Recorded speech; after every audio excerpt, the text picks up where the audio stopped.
Good evening, everyone, and welcome to the webinar on recent insights into the molecular biology and treatment of lung cancer. It gives me great pleasure to invite our moderator, Dr. Vinay Bhatia, PhD Head Molecular Biology and Genomics, OnQuest Laboratories, Gurugram, to give the welcome address and overview. Over to you, ma'am. Thank you so much, Himanshi. On behalf of OnQuest team, would like to welcome you all to today's webinar on the topic Recent Insights into the Molecular Biology and Treatment of Lung Cancer. Molecular pathology has dramatically changed the landscape of diagnosis and therapy for lung cancer patients. In this last few years, the implementation of predictive molecular pathology in clinical settings has led to a remarkable improvement in terms of progression-free survival and overall survival, in particular for non-small cell lung cancer and such patients who are actually demonstrating mutations in clinically relevant biomarkers such as EGFR, KRAS, BRAF, so on and so forth. New technologies are identifying keys and potentially targetable genetic alterations not only in adenocarcinoma but also in squamous cell carcinoma of lung. So identification of biological significant genetic alterations in lung cancer that lead to activation of certain oncogenes and inactivation of certain tumor suppressor genes has the potential to provide further therapeutic opportunities. So it is hoped that these discoveries may make a major contribution to improving outcome for patients with this poor prognosis in this poor prognostic disease. So we would be listening more on this from our esteemed speakers in today's webinar. So without taking more time, I would like to invite our first speaker of the evening, Dr. Deepak Singla. So Dr. Deepak Singla is Senior Consultant in Department of Medical Oncology, Panchkula, Indus Hospital. So he would be talking on biomarkers of lung cancer. Over to you, Dr. Deepak. Yeah, thank you, Dr. Bhatia, for this kind introduction, and thanks to OnQuest for giving me this opportunity. And today's topic, which is given to me, is a biomarker in the lung cancer. As Dr. Bhatia has rightly said, that the treatment of lung cancer has evolved in the last 2 decades dramatically because of this molecular markers which is coming up, new and new targetable biomarkers, and subsequently the targeted therapy against them. And we live in a time where the stage 4 lung cancer patients living years together, 5 years, they are and with a good quality of life, and we are managing them, most of them, on the OPD basis, on the daycare basis. So what are the biomarkers in the lung cancer? Let's start it. In the next few minutes, I will be discussing on the what are the biomarkers of lung cancer. And please move the slide, please. Can you move? Yeah, please. As we know, it's carcinoma lung is a very heterogeneous disease, not only histologically as well as the molecular subtyping is there. And as we know, the histologically is broadly divided into non-small cell and small cell lung cancer. And further, molecular wise also there is subtyping. It is always I mean, these days we are it is always mandatory to subtype the lung cancer into molecular wise also, what kind of mutation they are harboring. Next slide, please. So coming to what is a driver mutation as a biomarker, the most useful biomarkers for predicting the efficacy of targeted therapy in advanced lung cancer are somatic genomes. Somatic genome alteration is known as driver mutation. Okay, and driver mutation is not found in the germline genome of the host, and they are usually mutually exclusive. It's not like the breast cancer in which the germline mutation is also present. Most of the time in the lung cancer, this is is a somatic genome mutation which is present. And I mean, it is very rare to have a germline mutation, because sometimes patients comes to our OPD कि हमने सुना है कि we can get it done from our blood also, like in the CA breast also. But in lung cancer, it is most of the time this is somatic genome mutation only. Next slide, please. So what are the molecular targets which are present in our non-small cell lung cancer? Majority of them, they are 8 to 10. Most commonly is the EGFR mutation, which is found 15 to 20% in the Caucasian population, but it can goes up to 60% in the Asian population as well. So this is the one of the most common. This is the most common mutation which is found in the lung cancer patient, followed by the ALK mutation, which is found in the 6 to 8% of the patient. And majority of targeted therapy are invented against these two targets only. Remaining markers, ROS1, HER2, MET, RET, and NTRK, NRG, PIK3,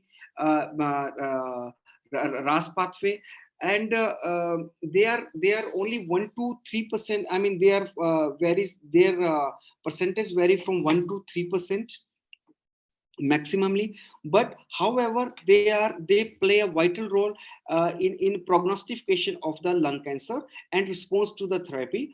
And although there are very, I mean, their targeted therapy against them, those targets are still evolving, but they still are having a significance in the prognostication of the cancer. Next slide, please. So when we are sending a sample to, like, say, OncoQuest, when we are sending a sample to Dr. Bhatia, so what is our perspective, what we are clinician is looking for? It's a less stat, fast turnaround time, less than 2 weeks. It should be like cost efficiency should be there, and it should be less invasive, and ability to perform on a clinically available samples, because in the lung there is an area of problem in getting the sample done. So we don't want us, I mean, single bit of sample to be wasted. So entire investigation should be done on the given sample, because sometimes it is very difficult to, I mean, to get a good chunk of the biopsy from the, like, from the carcinoma lung. It depends upon the, like, if the tumor is located in the centrally or in the, like, in the middle, so it is very difficult to approach the tumor, and even best intervention radiologist also won't be able to take out the good chunk of the tissue. And semi automation, eliminating the lines upon a single operator. Next slide, please. So techniques, I just brief about the techniques, although my next speaker will be talking on this. Used commonly in the clinical setting: DNA sequencing, DNA allele specific testing. Now the most important is the NGS. Most important is the NGS, because it gives you the wide spectrum of the mutation in one go only.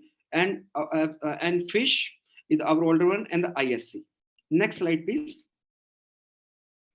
So in few patients, like, sometimes location of the tumor varies anatomically, and it is very difficult to approach that tumor. And we are still, so we can use with the, we can go ahead with a liquid biopsy, although we use it liquid biopsy when there is a, insufficient tumor samples for the tissue sequencing. It is less expensive and invasive, and may offer a chance to monitor the molecular feature of a cancer throughout the course of the treatment and predict the relapse after the adjuvant treatment. Next slide, please. So what are the NSCLC genotype? As I said that the most commons are EGFR mutations, um, exon 90 to 21, ALK rearrangement. These are the two most commons. Remaining also are there: ROS1, MET abnormalities, RET, BRAF, NRG fusions, RAS mutation, and HER2 mutation and amplification. In these subsequent slides, I will be discussing upon the rare mutations, which are not very common to not common to have it. Next slide, please. Next slide, Himanshi. Himanshi, next slide, please. Go back, please. Can you go back, please? You have, I think. Himanshi, can you go back, please? Rahul, requesting you to move the slides. Rahul, can you go back, please? You have, I mean. Yes, yes, yes. Starting from, yeah, can you, yeah, go back. Previous slide, please, Rahul. Rahul. Yeah, next slide, please. Rahul, next slide.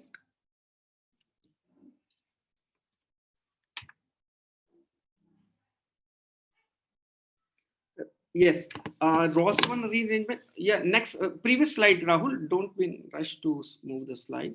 ROS1 act as a driver oncogene in 1 to 2% of the non-small cell lung cancer via genetic translocation between ROS1 and the other gene, the most common of the which is the CD74.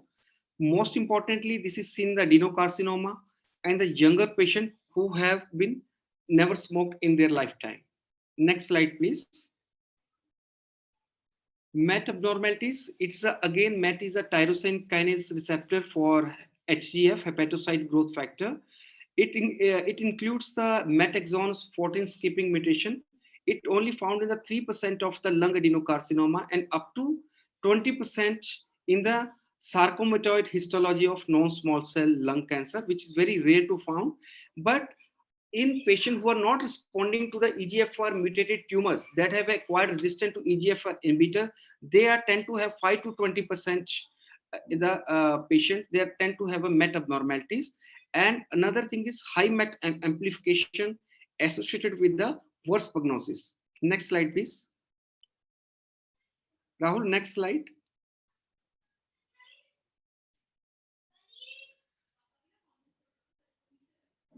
Previous slide, Rahul.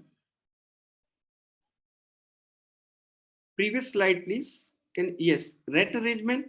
The rearranged during transfection gene encode a cell surface tyrosine kinase receptor that is frequently altered in the medullary thyroid cancer.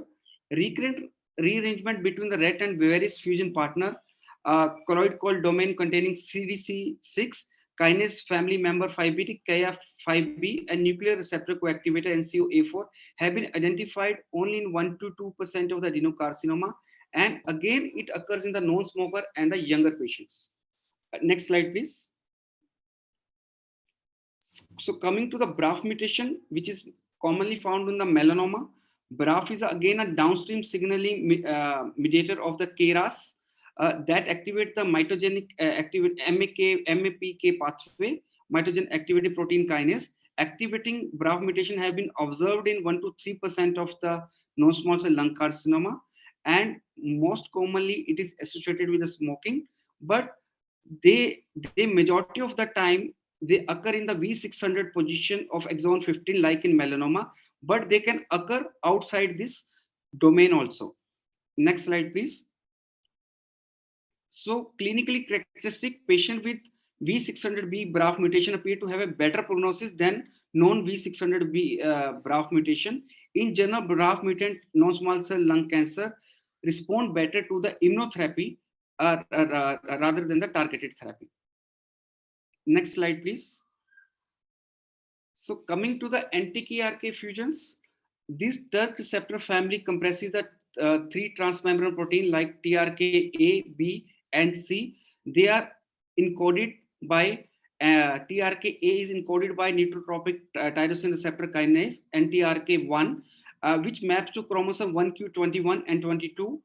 And TRKA is encoded by anti-RK2, which maps to chromosome 9q22.1. And TRKC is anti-RK encoded by anti-RK3, which map to chromosome 15q25 genes. These receptors are expressed in the neuronal tissue and play a central role in nervous system development during the embryogenesis. Next slide, please. Coming to the NRG fusions.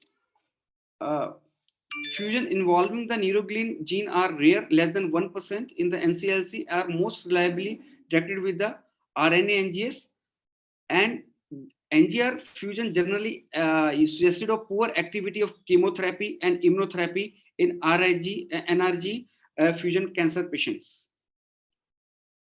Next slide, please. Coming to the RAS mutations, activating KRAS mutation, which activate a number of downstream signaling pathway, are observed in approximately 20 to 25% of the lung adenocarcinoma associated with smoking. KRAS mutation appear to have a most limited effect on the overall survival in patient with early stage non-small cell carcinoma. Although some older data has suggested that it was associated with the worst prognosis. NRAS is homologous to KRAS, but associated with smoking, and only it is observed in the less than 1% of the non-small cell lung cancer. The clinical significance of NRAS mutation is unclear and have no effective targeted therapy have been identified so far. Next slide, Rahul.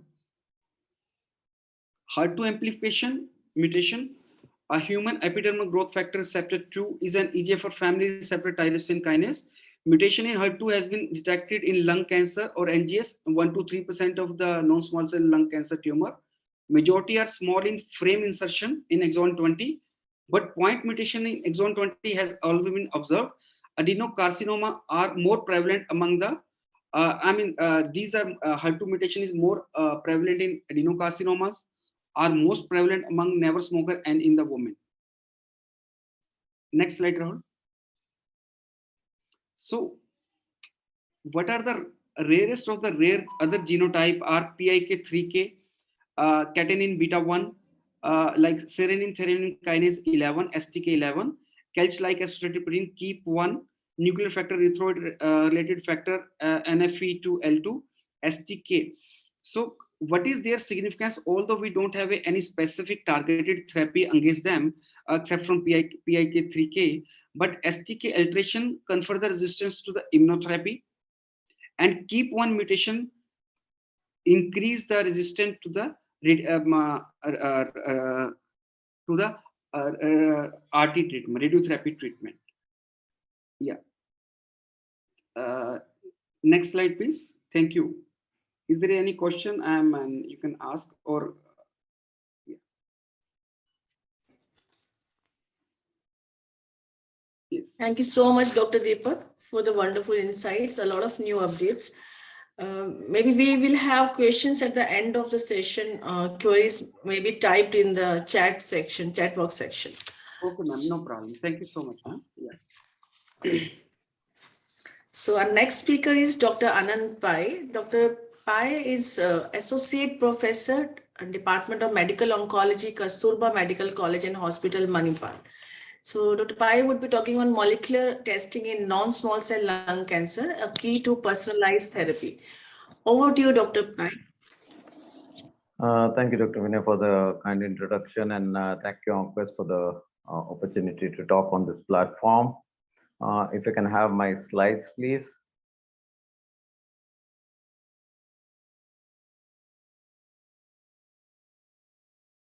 I should thank Dr. Deepak for setting the platform very well and for giving us an insight into what kind of driver mutations that we look into. So my topic is much easier. I'm a clinician by choice, but I'm going to talk a little bit today on the pathology and molecular biology that we need to see in every lung cancer patient that we see at this point of time. Can I have the next slide? Yeah, so we all know that lung cancer incidence and prevalence both are increasing. So it's very important for us to understand that precision medicine has taken over the treatment paradigm. So as the numbers have increased, so has the number of testing modalities. So a large proportion of the testing at this point of time is still based on small biopsies and cytologies, for the very reason that in India still we see a lot of patients in advanced state and metastatic state.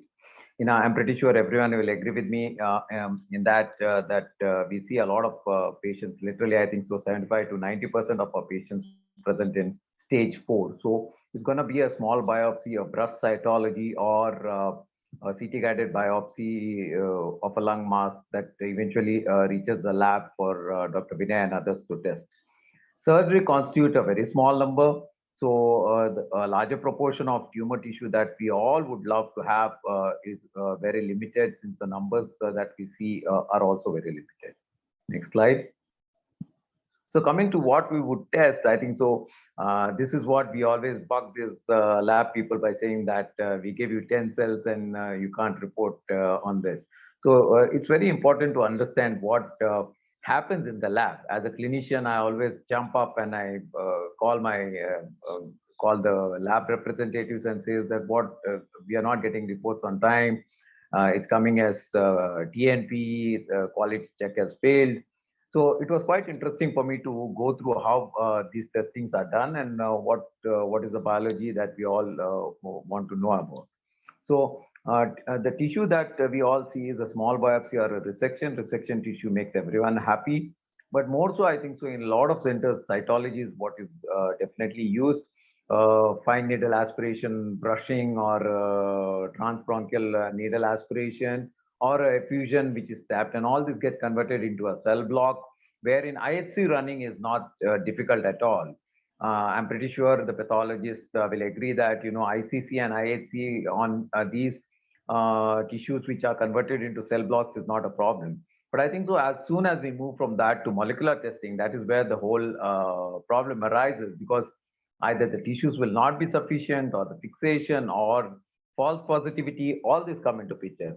So as and when the concept of personalized medicine has evolved, I think so blood has become a very important component of testing for circulating tumor cells, DNA, for looking at fusion mutations, whether it's the DNA or RNA, whether it's the genome or exome. So from the tissue, like the slide clearly depicts, we can have three modalities of testing. One is the tissue, one is the cytology, and one is the blood, which probably has got tumor shedding or a tumor-based circulating tumor cell. Next slide.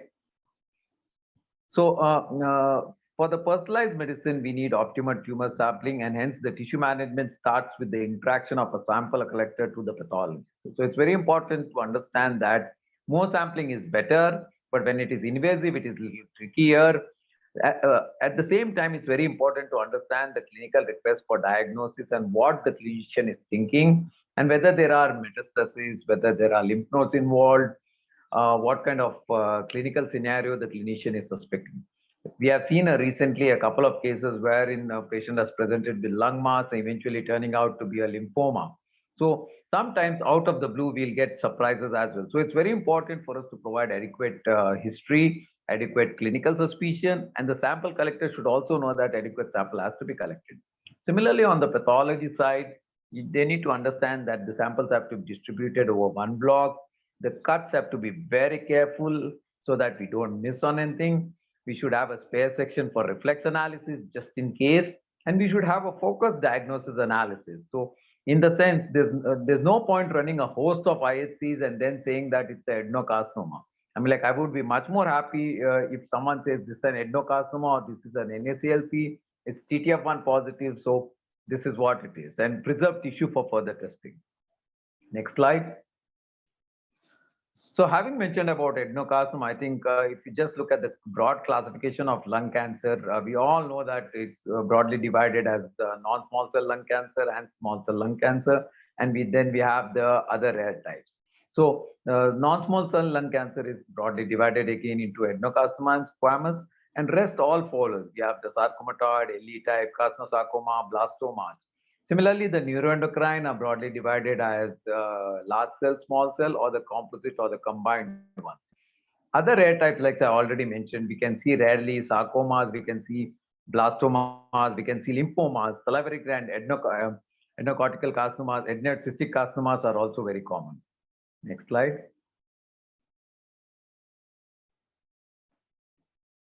Yeah, so I think so. This slide shows that 95% of the lung carcinomas are lung tumors are actually carcinomas.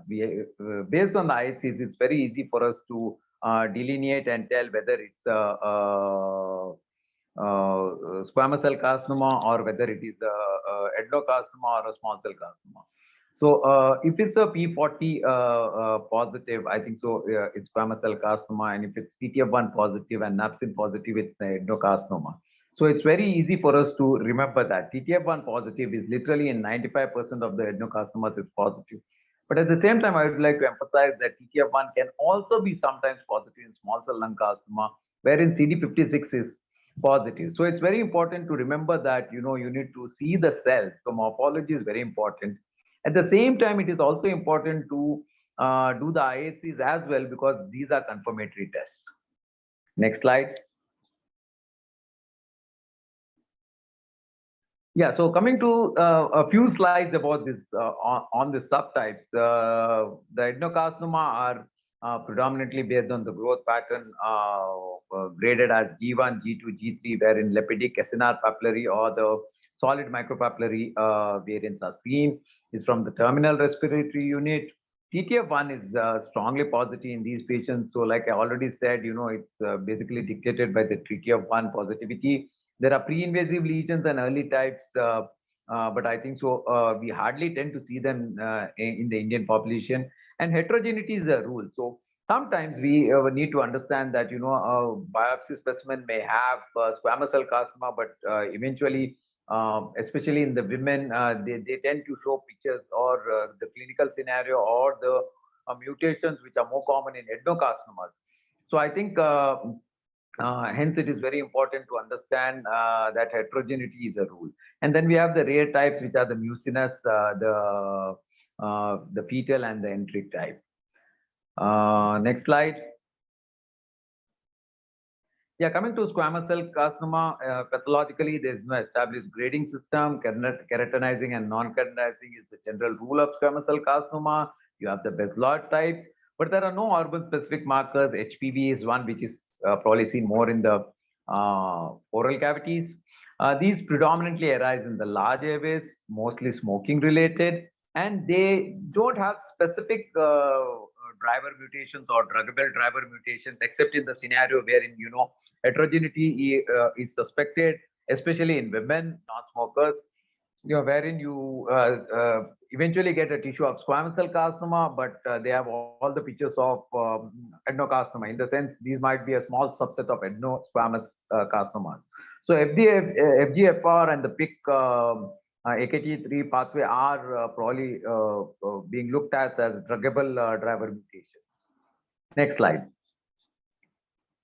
So coming to the NSCLC NOS, I think so, basically on routine morphology, the HNE staining, the mucin staining, the PAP staining, we can probably get some kind of feature, but I think so IHC confirms the diagnosis. If P40 is present, like I said, it's a squamous cell carcinoma. You have the TTF1 positive, wherein a large proportion of tumors are usually seen that's the adenocarcinoma, and the CD56 positive, usually large cell neuroendocrine, and sometimes they can be small cell neuroendocrine if they are transformed.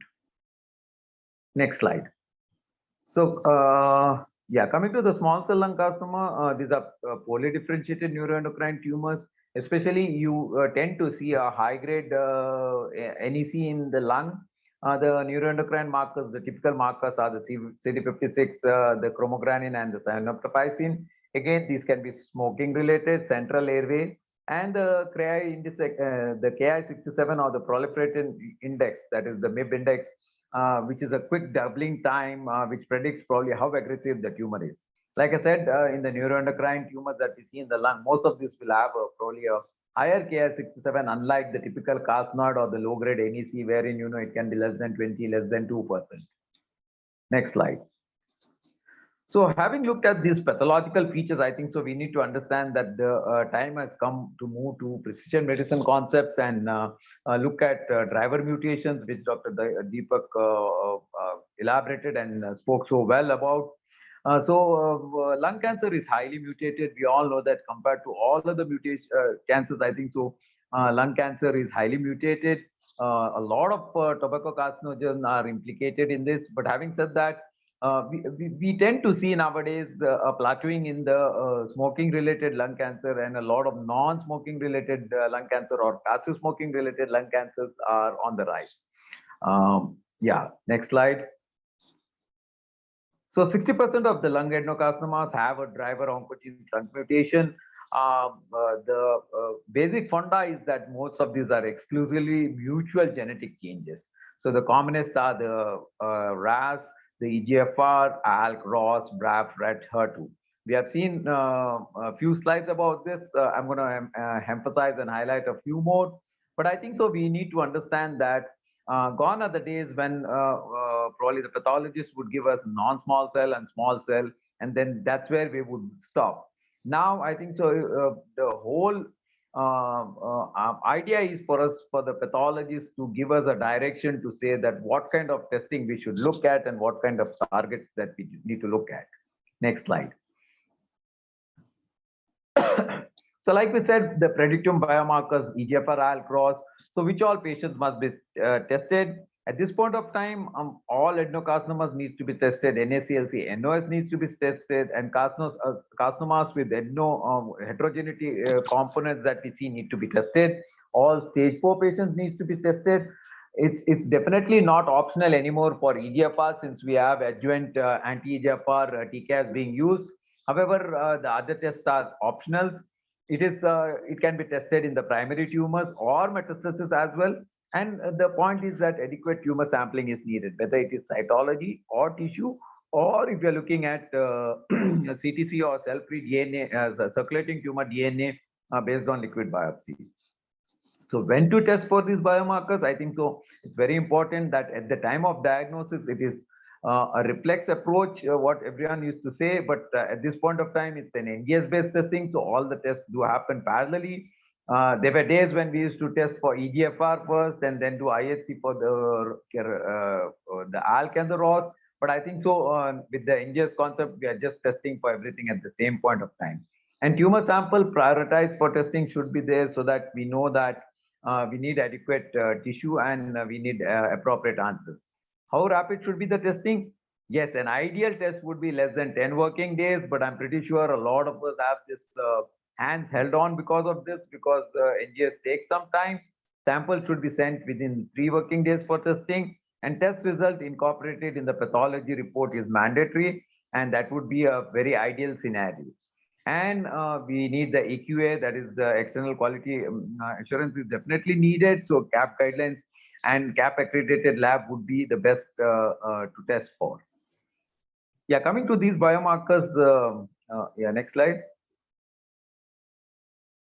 Yeah, a little bit about EGFR, ALK and ROS. EGFR is a ERB family group of receptor which has got sensitizing and resistant mutations. It's the best predictor of TKI treatment. Asian subpopulation, especially females, non-smokers, have got a high incidence of EGFR mutation positivity. We have the exon 18 to 21. 20 is one which is TKI resistant, and especially the treatment-associated T790M mutation is also seen in exon 20. So it can be a de novo T790M or a treatment-related resistant mechanism. The commonest is probably exon 19 deletion. And then we have the exon 21 L858R. Next slide. So having said that, with the concept of first generation, second generation, and third generation TKI therapy being used, we now tend to see a lot of EGFR resistance. It's very important to understand that EGFR T790M plus or minus amplification need to be seen at the time of disease progression to select patients for appropriate therapy. At the same time, it is also important to understand that there are other resistant mechanisms like the HER2 amplification, the PIK3, the MET amplification. There's a transformation of 6% to SCLC. So it's very important to understand that we need to test for resistant mutations. At the same time, also if needed, if it's a delayed progression, to look for transformation into small cell subvariant as well. Liquid biopsy is the first step in most of these patients because most of this can be found out. It's a less invasive test and it's very easy for us to get the report as well. But when it comes to transformation, I think the biopsy is mandatory. So if given a choice, if it's a easily targetable area, I think so biopsy is not a bad idea. But at the same point of time, liquid biopsy definitely has its day. Next slide. So having said about liquid biopsy, like I said, it's a minimal invasive procedure. There have been enough studies to say that serial EGFR testing can be done and you can look at the mutation load. Baseline EGFR testing is definitely a good option with liquid biopsy when there is no tumor tissue available, or it can be based on cytology and you don't have tissue or it's a very small biopsy. And it also helps in monitoring and predicting the treatment response. So a blood-based assay, very easy to see and very easy to understand. Right. Next slide, please. So, yeah, how different is liquid biopsy and tumor biopsy? Yes, they are totally different for the reason that they might show a picture which is quite different as well. If there's a shedding tumor on the left-hand side that you see, the cell-free DNA testing can pick up a EGFR L858R and T790 mutation positive. So you have a T790 positive shedding tumor. However, on the right-hand side, you can see that there's a EGFR L858R mutation, but it is C790 negative tumor. So when there's a progression, you need to do a tumor biopsy to see that whether it gets picked or not picked. However, if it's a non-shedding tumor, then there are no tumor mutations detected during cell-free DNA estimation. So I think so tumor biopsy is very much necessary. So in a tumor cells, you will have probably a cell-free DNA which is easily detectable. But when you have a mutation, when you have a tumor which is probably not shedding a particular mutation, then it becomes very difficult for us to pick it on the liquid biopsy. And at that point of time, a tumor biopsy is very much necessary. Next slide. Yeah, so having talked about EGFR, it's the importance of testing with liquid biopsy versus tumor biopsy. I think so we'll wrap up by talking a few things about ALK and ROS as well. ALK is a transmembrane insulin receptor tyrosine kinase. It's normally expressed in a lot of tissue. There are several fusion partners, but the clinical catch is usually younger patients, non-smokers, atypical presentation, a lot of abdominal nodes, brain mets presentations. These are subsets wherein you need to think of ALK.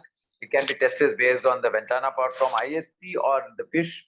However, there are enough studies to say that IHC is a better modality. So I think so that was stood the day. All of us test by ALK IHC, though liquid biopsy or NGS is also not a bad modality. And IHC positive, FISH negative also responds to ALK inhibitors. So that's the importance of testing for IHC. I think so with NGS, we have moved a lot forward, but I think so in patients who cannot afford NGS, testing for EGFR ALK cross IHC is not a bad idea even at this point of time. Testing for resistance is at this point of time not recommended as per the guidelines because we do not know what to test for, but I'm pretty sure over many presentations we have seen that all of us have seen that there are a lot of resistance mechanisms, and it's very important to understand these also, because for the reason that we need to sequence the therapy. Sequencing of ALK therapy is a big talk for another day, but I think so, we need to understand that resistant mechanisms are also very widely seen when it comes to ALK positive patients as well. Next slide. Yeah, like I said about ALK resistance, you see that the number of ALK resistance that we see are listed below in the diagram there. There are a lot of resistance, and with each drug, the resistance mechanism that we see are quite different. So it's very important that resistance depends on what drug is used upfront. So sequencing in ALK is very interesting. However, with lorlatinib, alectinib, the PFS and the OS is so promising that I'm pretty sure all of us would want to start these drugs upfront, because even though the resistance may not be targetable later on, but I think so there is evolving evidence to say that drugs like crizotinib can still be used when patients progress on lorlatinib. So I think so it's very important to sequence in ALK positive NSCLC also. Next slide. Yeah, so like I said, another slide about only ROS. ROS is the insulin receptor tyrosine kinase based family. It's a 6q22 translocation.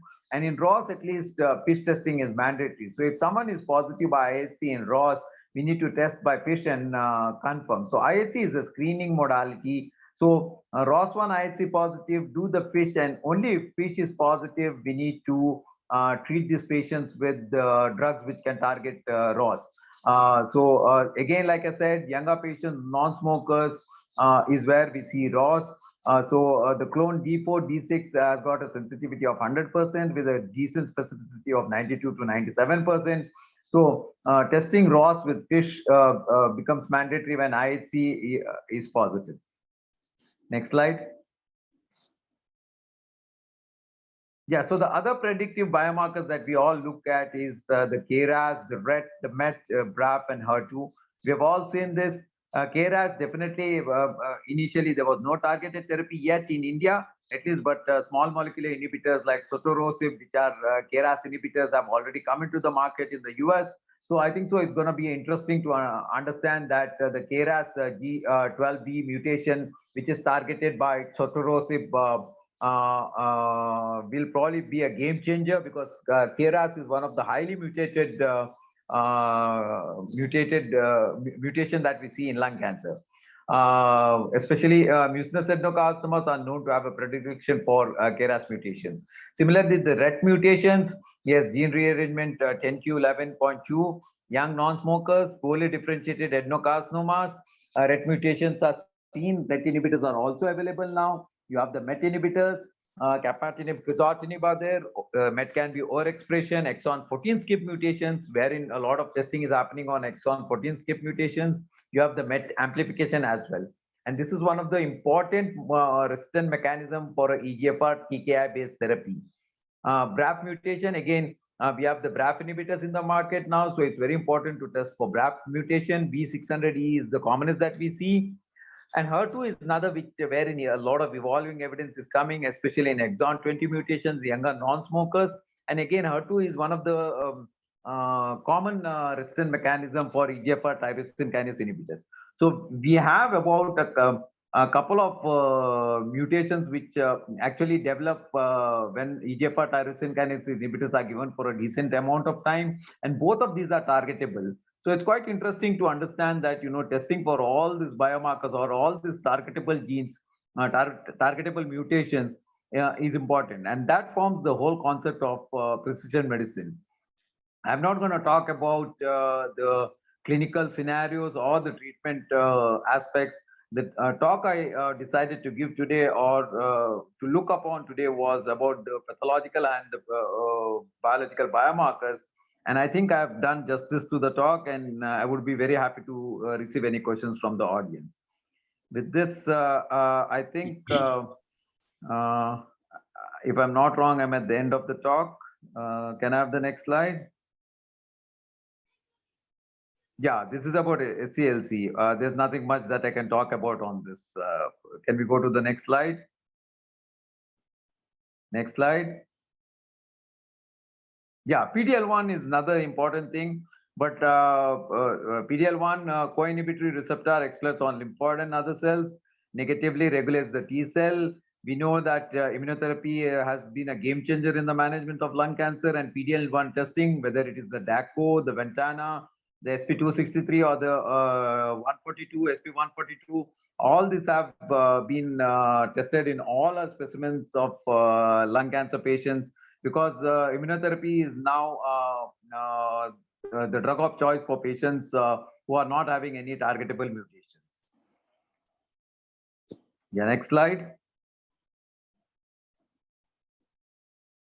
Yeah, next slide.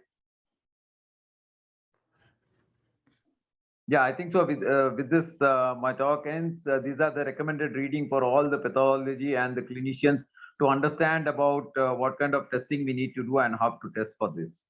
I think so. Pardon me if I'm not wrong again, and this is not my last slide. Next slide. Yeah, that's it. Thank you very much. Thank you so much, Dr. Ananth, for the crisp and informative session. It was, I would like to mention here that it was quite satisfying and encouraging to listen from oncologists about the technical limitations associated with tissue-based molecular testing. So thanks for understanding and putting forward in a beautiful and wonderful manner. So next speaker and last speaker of the evening is Dr. Vaishnavi Joshi. Dr. Vaishnavi is a consultant medical oncologist, Apollo Hospital, Shishadipuram, Bangalore.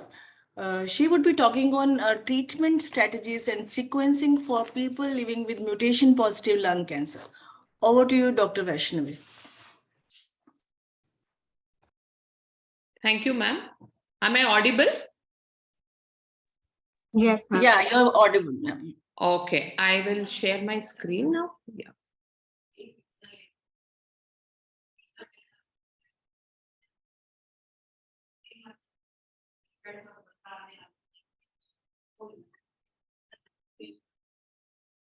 Okay.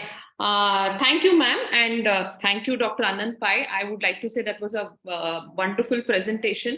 You not only did justice to your Ma'am, talk. sorry to interrupt you, ma'am. We can't see your slides yet. Can you see now? I have already shared. No, ma'am. Okay, 1 second. Can you share? I have sent it to Mr. Ashish. Sure, sure. Sure, ma'am. We'll share it from our end.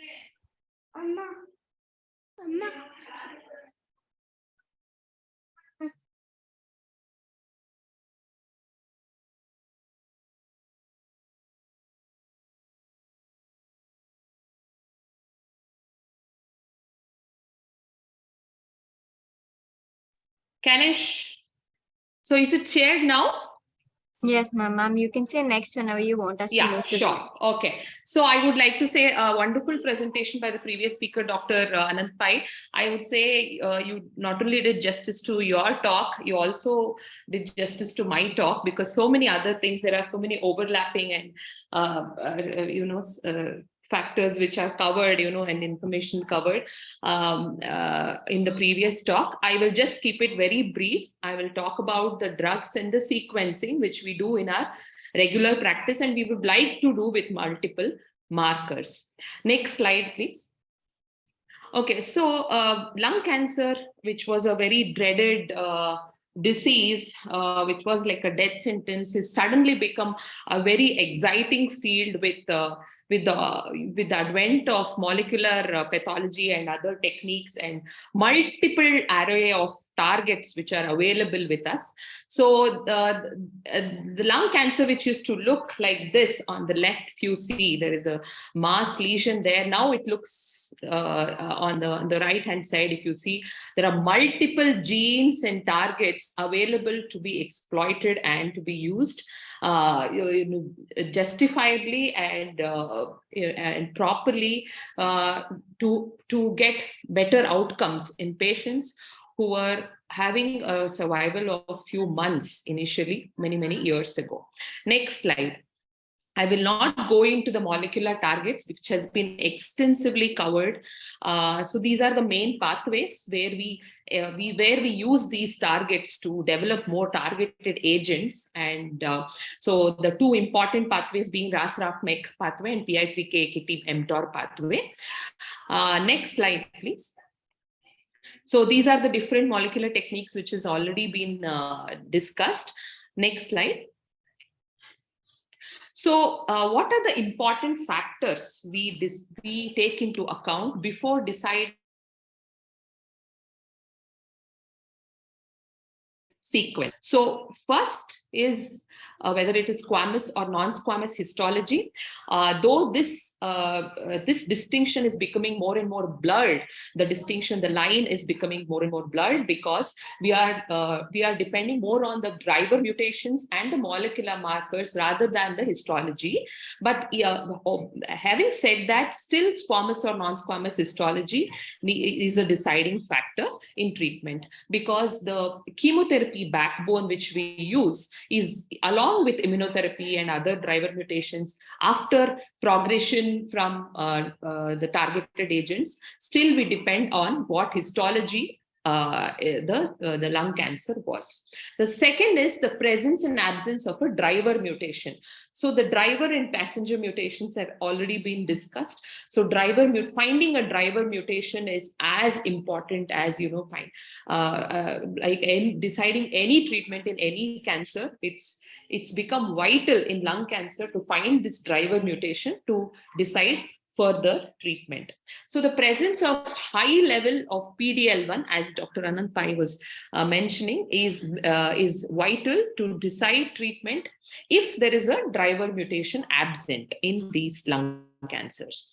So apart from all this, the initial treatment, whether to start chemotherapy or not, depends upon the extent of the disease, which is the number and sites of metastasis, and presence and absence of symptoms, because we may take time to find a driver mutation in spite of all the advanced techniques which has been discussed already. If the patient is symptomatic, he has a visceral crisis, he's breathless with lung lesions, he has cough. So I or any other oncologist would like to give him initial chemotherapy and wait for the marker testing to arrive, and then decide further treatment. So extent of disease, number of mets, and also the symptoms is very vital. And also the most important thing which we always miss is the what we call in oncology is the performance status of the patient.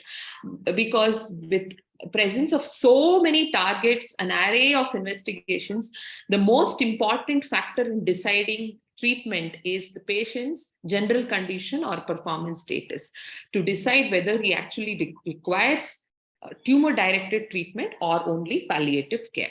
So how much ever we progress in the field of oncology and molecular pathology, deciding the right treatment for the right patient is very vital. Next slide, please. So we have come with all these finding of driver mutations. Finding a target, it always means better outcome, and target means hope. So that's why I've named this slide, target means hope. This is not just a very nice, very nice statement or a phrase, but it has been proven in the lung cancer mutation consortium, where they analyzed 1,007 patients for at least one gene. They found that around the 260 patients with an oncogenic driver who received a targeted agent, the median survival was 3.5 years, which is phenomenal in a patient with lung cancer. And those with 318 patients with a driver but without a targeted therapy, was median survival was 2.4 years, and without a driver it was further low, 2.1 years. So those who have an oncogenic driver and who receive a targeted agent definitely do better than those who lack a oncogenic driver. So this is the concept of oncogene addiction, which has been exploited to find out better treatment modalities and targeted treatments, and has translated into better survival. Next slide, please. So first, coming to the EGFR mutant tumors. Next slide. So I will not go into the details of what mutations are found in EGFR and how we use this molecular information into treatment. But the molecular information we get with EGFR testing, if there is presence of exon 19 deletion or exon 21 L858R mutation, it's important that it is proven in multiple trials compared to the standard of care, which was initially compared to chemotherapy in the IPAS trial, erlotinib or with geftinib. These are the first generation EGFR tyrosine kinase inhibitors. Later, which came is afatinib in the Lux Lung 3 trial. Now, osimertinib is now, after the FLORA trial, has been approved by US FDA for the first line treatment of patients with metastatic non-small cell lung cancer with exon 19 deletion or exon 21 L858R mutations. Next slide. So, osimertinib has, I will not discuss the other drugs because this is a standard of care right now. Non-availability or non-affordability to osimertinib, we are still using in our country geftinib, erlotinib, in number of patients, and they are also having good outcomes. But now osimertinib is the first agent of choice in EGFR mutant tumors.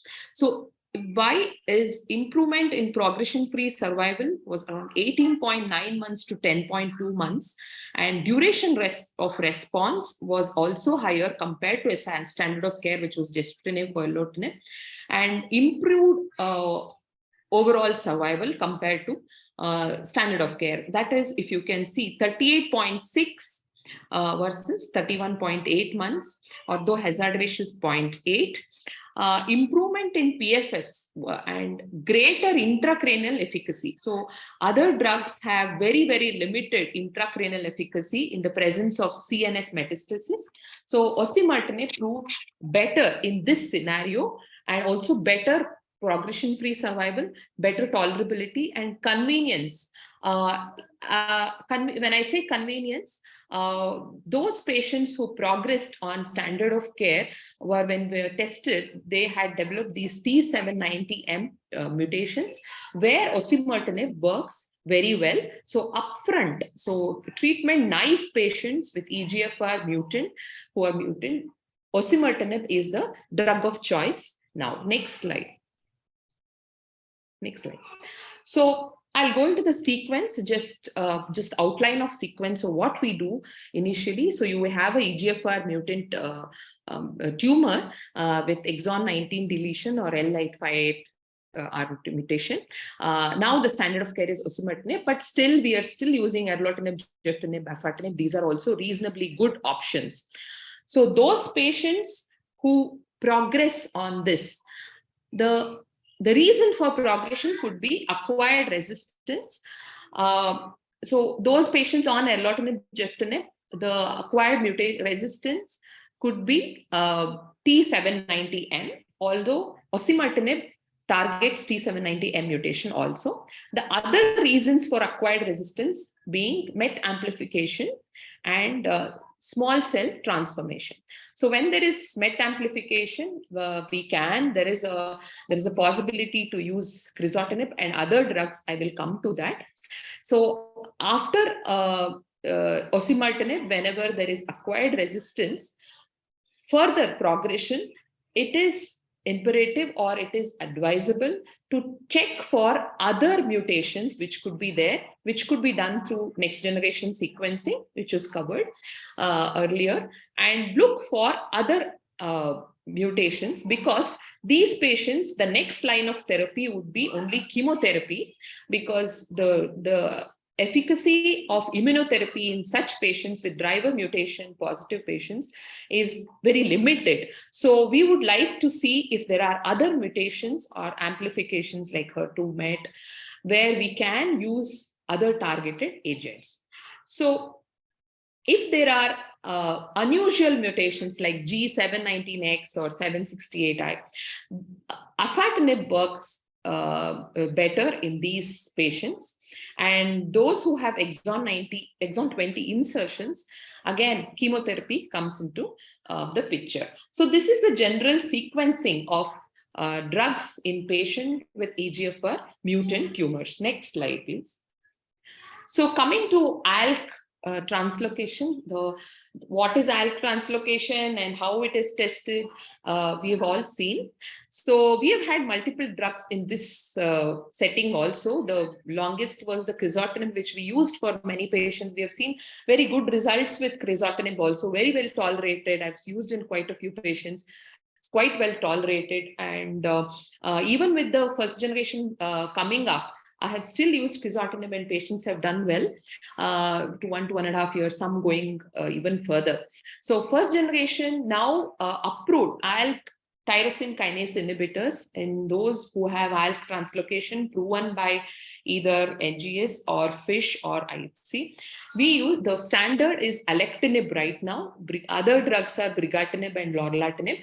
The difference between the first generation, second generation is the first is definitely the progression-free survival, which was not reached in JLX trial with alectinib, but with crizotinib, it was at 10.2 months. Also the CNS penetration. So CNS, those with CNS mets, upfront, we prefer alectinib to other drugs. Next slide, please. So those with ALK rearrangement or translocation, preferred category 1 according to NCCN guidelines is alectinib or brigatinib or lorlatinib. And we still use ceritinib and crizotinib when it's not available. Next slide, please. So there are multiple other so we were till recently we were looking for these EGFR ALK and ROS1 translocations regularly, but we have other mutations and markers which are available and are definitely available in the market, and also the drugs which are available, the targeted therapies. So ROS1 translocation is so highly sensitive to ROS1 MET inhibitor, again crizotinib, and also ROS1 tropomyosin receptor kinase inhibitor, TRK, that is entrectinib, which is again used in NTRK as an NTRK inhibitor also. So if they progress past crizotinib, then again lorlatinib is preferred. See, there's a lot of tinibs. Even without referring, it's very difficult to understand beyond this, because still here we are using these drugs in practice. Next slide. So beyond this, there are many other mutations where mutations were found, but now we have a lot of drugs, targeted agents also available to target these mutations. For example, MET abnormalities, this is found in around, this could be skipping mutations or gene amplification. So skipping mutation found in around 3% of lung adenocarcinomas, and those with sarcomatoid histology, we see skipping mutations more commonly, that to up to 20%, although the percentage of lung cancers with these mutations is 3%, but it is important to find the 3% also, because we are able to give better outcomes to these patients. The drugs which have come up are tepotinib and crizotinib. I will not go into the side effect profile of all these drugs because it's beyond the scope of discussion here. And wherever there is MET gene amplification, which is seen around 2 to 4% in treatment-naive NSCLC, also, those patients who have EGFR mutated tumors have acquired these also is seen around 5 to 20%. Next slide. So we have other mutations, which could be driver mutations, or also they could be prognostic markers.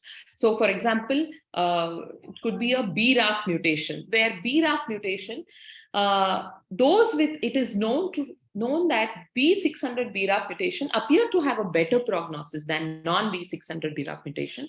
And in general, they respond to immunotherapy than other driver oncogene, non-small cell lung cancer. Now it is the dabrafenib and trametinib in BRAF mutation, which was used in other cancers like melanoma and other cancers. We are using, it's available and it's approved in BRAF mutant lung cancers. Dabrafenib and trametinib can be used, and others are RET arrangements, which is seen in medullary thyroid carcinoma. We are using cabozantinib, vandatinib, and other drugs. These are the TKIs which can be still used in lung cancer.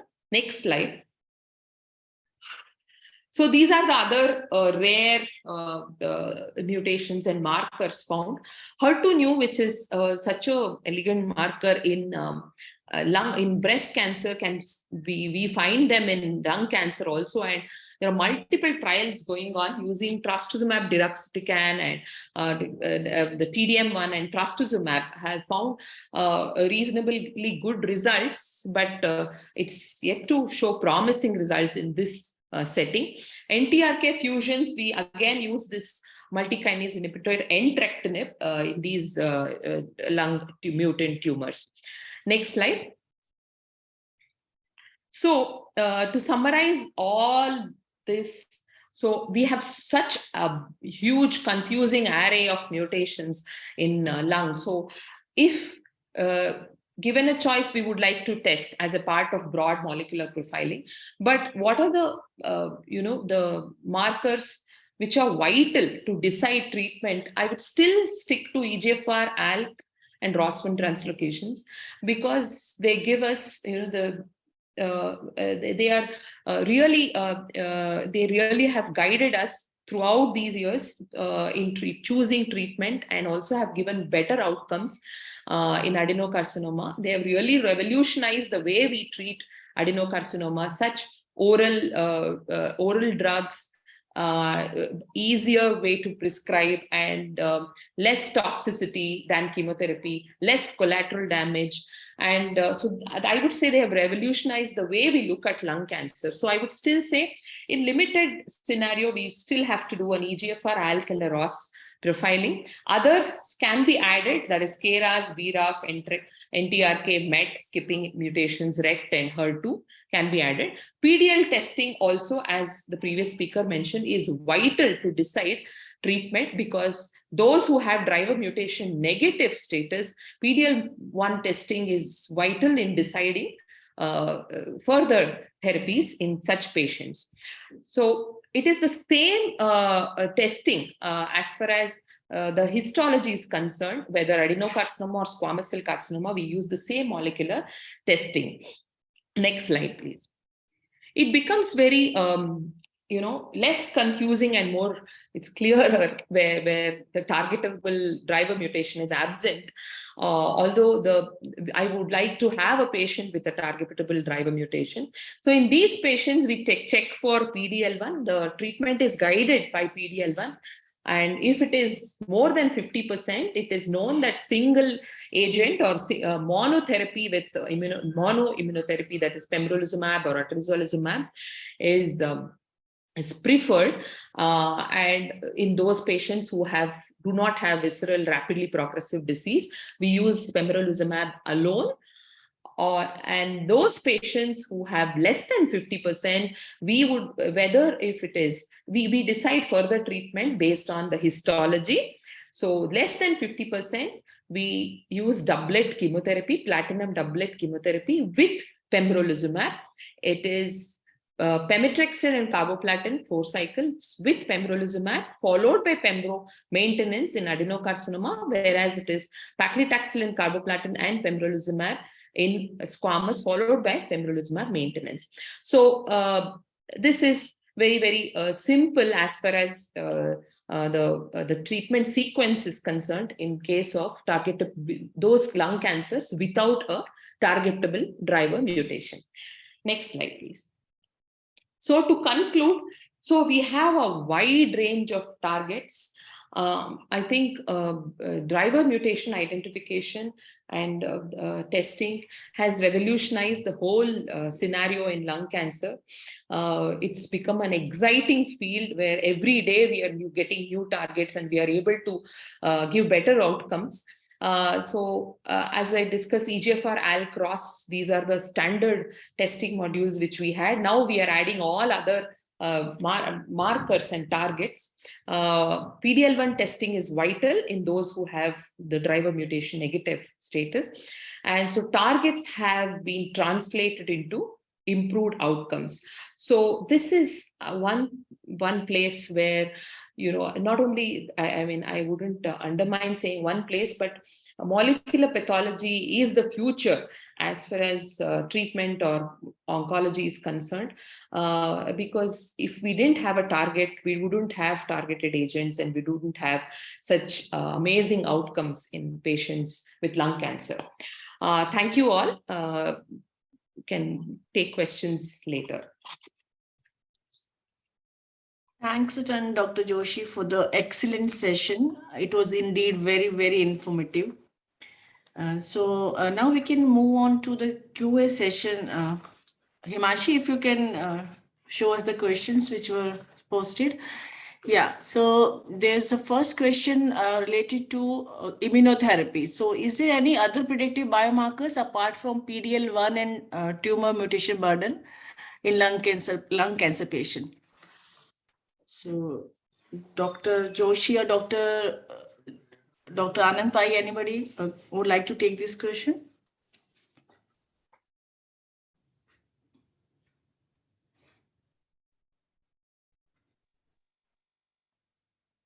Yeah, I think at this point of time to incorporate immunotherapy in the management of lung cancer, PDL1 and TMB are what we need. But I'm pretty sure there's evolving evidence, which all of us are seeing in the recent papers that we are seeing, that there are predictors which would probably say that immunotherapy doesn't work. I'm like, if you're asking a question whether immunotherapy will work or is there any other biomarker which says that we need to incorporate immunotherapy, it has to be PDL1 and a high TMB. Higher the TMB, at this point of time, pembrolizumab is approved. Whereas based on the PDL1 assay and the type of companion diagnostic test that we do, I think so the choice of immunotherapy for a high PDL1 is based on that, based on what test we would do. But I think there isn't any other specific marker that would help us in guiding incorporate immunotherapy. But I'm like I said earlier, there are now people looking very closely to see why aren't all patients with let's say high PDL1 responding like or the same way. Why isn't each patient behaving? Why is each patient behaving differently? So they are doing a lot of NGS, and they're finding out that there are other mutations which probably help us in understanding. Let's take RAS for that matter. These are there are BRAF for that matter. BRAF people tend to respond better. RAS, we know that they tend to behave differently and respond lesser. So there are predictors to say that immunotherapy may not work in sub-selected patients. But I think so to incorporate immunotherapy, the guidelines at this point of time recommend PDL1 testing and TMB only. But having said that, there is a lot of evidence to use immunotherapy even when the PDL1 is negative in combination with chemotherapy. I think Dr. Vaishnavi can add some more information from our side. Yeah, I agree. As far as treatment decisions are concerned, these are the two markers, as you said, PDL1 and TMB. These are the two markers I would ask for. I don't think anything else will add on to my treatment decision as of now. But yeah, as far as the prognostic pattern is concerned, BRAF and RAS are the two markers. As we know, BRAF, they do better. But as from a therapeutic point of view, these are the two markers ideally I would choose, nothing else as of now. Yes. Even STK11 also confer the resistance to the immunotherapy. STK11, Yes, Okay. yes, absolutely. Okay. Yeah. Thank you so much for the answer. Yeah. The next query is, what are the most important biomarkers which are generally requested by liquid biopsy? As the Dr. Vaishnavi has already mentioned that EGFR, ALK, and ROS are the the favorite ones. If you talk about the priorities. Similarly, for liquid biopsy based assays, also this is the criteria. This is the priority, or there's something else which is being ordered.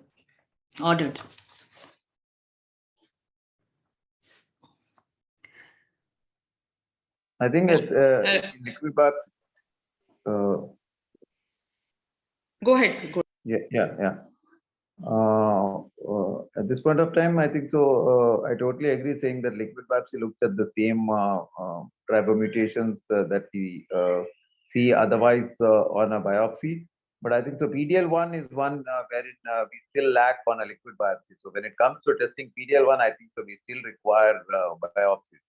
So otherwise, I think the liquid biopsy to a large extent covers all the markers that we would test probably on a solid biopsy block. All right. Thank you so much, Dr. Ananth. So can we go back to the third question? Yeah. Is it a new change that mutation testing needs to be done for SCC also? I believe for biomarker testing for squamous cell carcinoma, is there any specific recommendation? I think Dr. Vaishnavi has taken this in her last few slides where they had mentioned about the biomarkers. Dr. Vaishnavi, would you like to repeat that again? As I was telling you, the molecular testing has blurred this you're talking about squamous cell, right? Yes. Right. Not the small cell. Okay, fine. Okay, so squamous cell and non-small cell lung cancer, the squamous cell and the adenocarcinomas, the histology, as I was mentioning, only is to decide the doublet chemotherapy which has to be added along with either the immunotherapy or, when they progress beyond the targeted therapy, whether in EGFR mutant or ALK translocated tumors.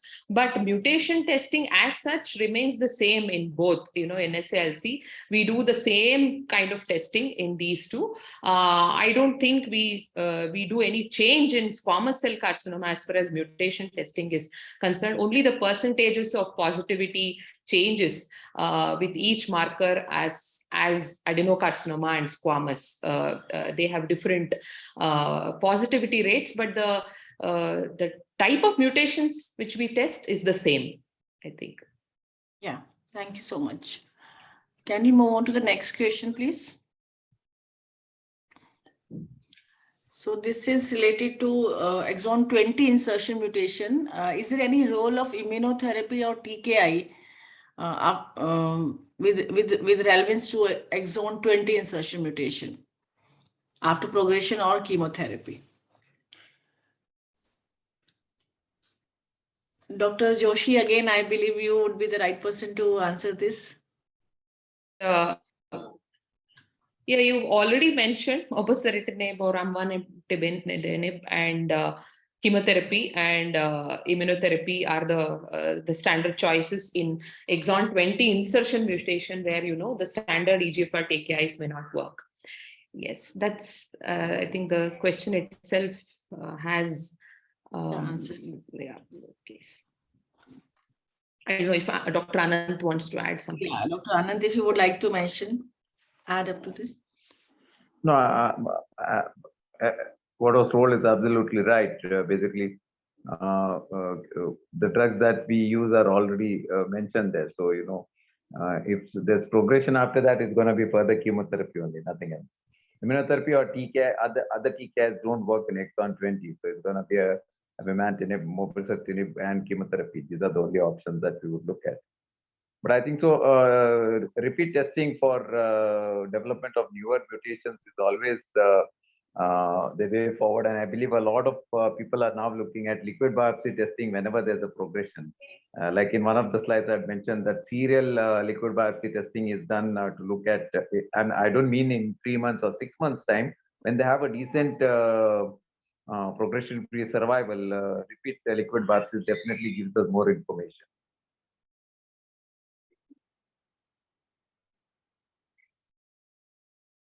Thank you so much, Dr. Anand. I think we can skip this question. This has been taken by all the three speakers in their talks. So we can skip this. Yes. Yeah. Thank you so much for the answers. And I would like to thank all our speakers for this enlightening and enriching session, and of course for taking out time from their busy schedule. Looking forward to have many more in future. So as we all know that Onquest is a leading diagnostic player when it comes to specialized testing. We have a pan-India network with over 20 years of experience in specialized testing. We believe in continuous knowledge sharing and education and remain committed to providing the best-in-class support to clinicians. Once again, thank you all for your presence. Last but not the least, thanks to team marketing, Onquest Laboratories Limited, and Kavina for excellent coordination as always. Have a wonderful evening, everyone. Thank you so much. Thank you. Thank you, ma'am. Thank you for this. Thank you. Thank you, everyone. Thank you. Thank you.